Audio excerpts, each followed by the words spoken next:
Today, we reach into what is likely the second round with Luke Evangelista. And, looking over different mock drafts, they're really all over the place. So, I continue on with the list I'm using. Right now, and I'm going to go with Hockey Prospect from this point forward. So, I'm going to go just each down their list, and each guy I haven't covered yet. He's number 21 on the Hockey Prospect list. He's a right winger. He's 5'11", 165 pounds. Number 39 on Central Scouting amongst North American players.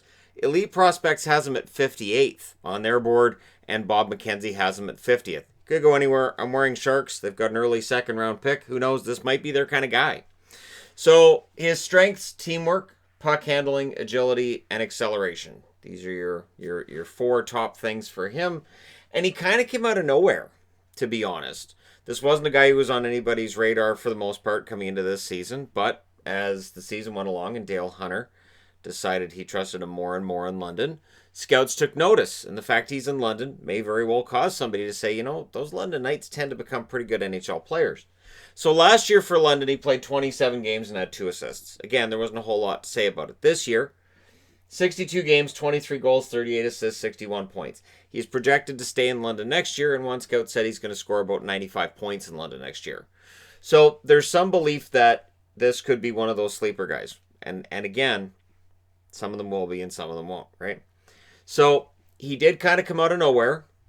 Hockey Prospect is usually good for figuring these guys out. The ones that later on in the season they say, you know what? This guy's going to go high, and they put him higher on their list. And maybe either other sites are behind that curve or other sites like, we'll wait and see. But he's a smart 200-foot player, and he's a pass-first winger. He may be that guy that you're yelling at to shoot the puck. He may. He may be that guy that you're yelling at because he had a good opportunity and he passed it up. You're like, why did you pass there?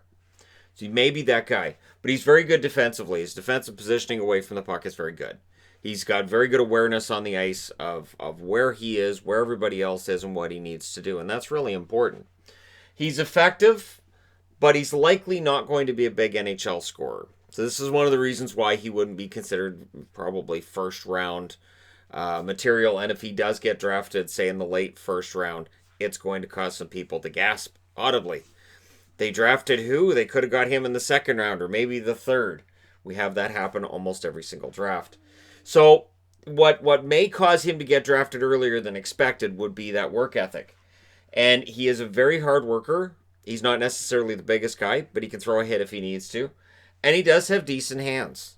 Not fantastic by any standard. And again, he does opt to pass in pretty fantastic scoring opportunities. And yet, the way that Hockey Prospect put it, and I like this, was they said we can't penalize him because he had a really good scoring opportunity and decided to pass the puck, because we have other guys in the draft, like they used Holtz as an example of a guy who may take low quality shots from, tough angles. And we didn't, mark them down for that because, they're shooting from everywhere. They're trying to, get one in there. And for him, he's looking and going, I might be able to bury this, but my line mate has a better shot than I do. So again, he may be that guy who shooting is one of the last options for him, which could make him easier to defend. He's on the wing already. He may be easier to defend at the NHL level because he's not going to shoot the puck. But we'll see. And again, that's one of those things that a team may very well be able to train him out of, where they say, hey, you've got a good shot. Here's Gary Roberts. He's going to work with you on that. Here's Ken Dryden. He's going to, I know Dryden was a goalie. I know he's a lawyer. I'm really surprised he's here. How did you get in, Ken?